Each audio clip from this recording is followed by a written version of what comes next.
Welcome to this deep dive. Today we're looking into vision transformer networks, or VITs, these really powerful tools changing how computers see images. And we're focusing on something pretty interesting that researchers found recently. It seems these VITs, well, their internal feature maps, can show some unexpected artifacts. Artifacts. What kind of artifacts are we talking about here? We're seeing certain tokens inside these image representations that have really high norm values. Think of norm as maybe a measure of intensity. Okay, high-intensity tokens. What's strange about them? What's really odd is they often come from background areas in the image. The parts you'd think are less important for understanding what's actually in the picture. Huh. So the boring bits are suddenly standing out inside the network. That sounds backwards. It does seem counterintuitive. Yeah. But even though they come from these less informative regions, the evidence suggests the network is actually using these high norm tokens for its internal calculations. Okay, so they're not just noise, and there's a fix for this. Yes, and it's surprisingly simple, actually.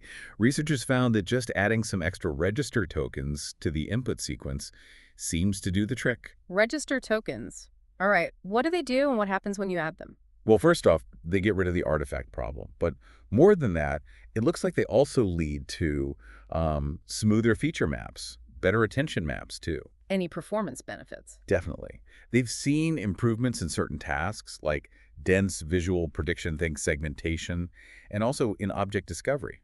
It's even pushed the state of the art for some self-supervised models. Wow, okay. A simple fix with some pretty big results. So our mission today is to really dig into these artifacts, what they are, why they happen, and how adding these register tokens sorts everything out. Let's start with getting a clearer picture of the artifacts themselves. So like we said, they're outlier tokens, high norm values, showing up during inference in the VIT's feature maps. And it's not just one specific VIT model where this happens. No, it seems quite widespread. They've been seen in supervised models, like D3, text-supervised ones like OpenCLIP, and self-supervised ones like Dino 2.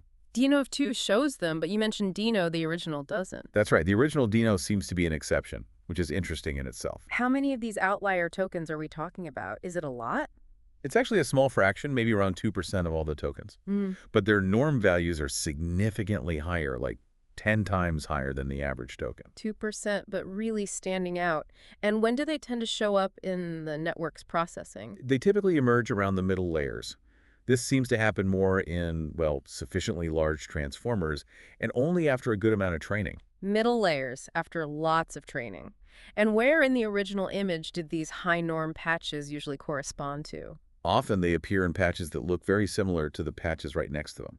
So areas with repeating textures or uniform backgrounds, think walls, sky, that sort of thing. Okay, so visually redundant areas. Does that mean they don't carry much useful information? It's a bit complicated. They seem to hold less information about their specific original spot in the image or the exact pixel values of that patch. But there's a but, isn't there? Yes, but somehow they seem to contain more global information about the entire image.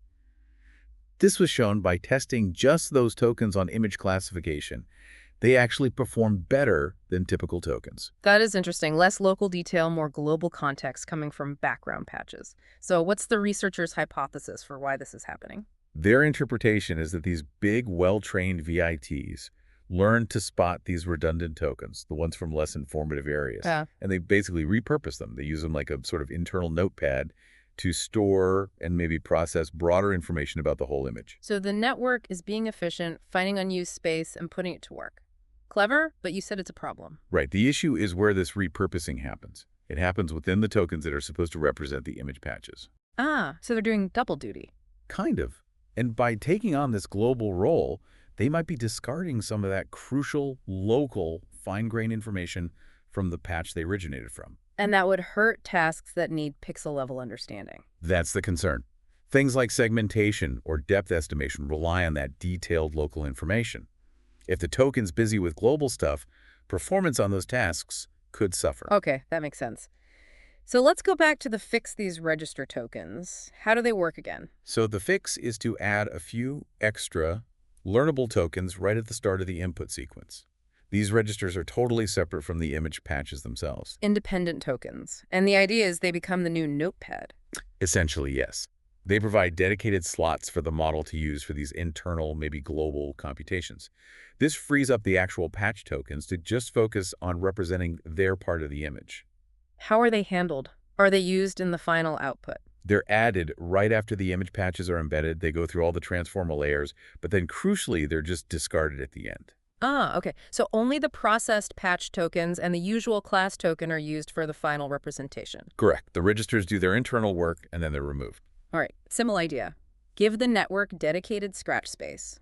What did the experiments show? Did it actually stop the artifacts? Yes, the results were quite clear on that front. Training models like DD3, OpenScalip, and DynaV2 with these registers effectively got rid of those high-norm outliers among the patch tokens. The visuals in the paper are pretty striking. Okay, so visually the artifacts are gone from the patch tokens. What about performance?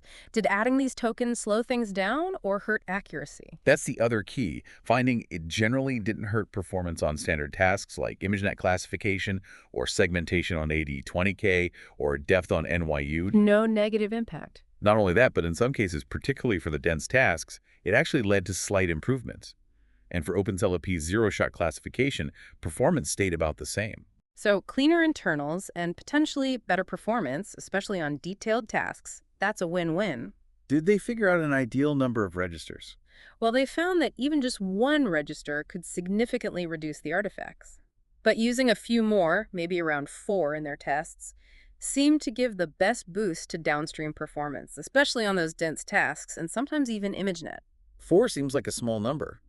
And what about object discovery? That's sometimes tricky with self-supervised features. Did registers help there? They did, significantly. Wow. Using features from DF3 and DFE2 trained with registers led to much better results for unsupervised object discovery methods like lost. So it helps the model find objects without labels. It appears so. The effect wasn't as strong for OpenCLIP features, but for the others, it was a clear improvement.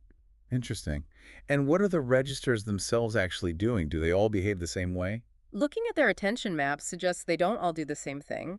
Some registers seem to focus attention on different parts of the image, hinting at some kind of specialization, perhaps. Specialization. Okay.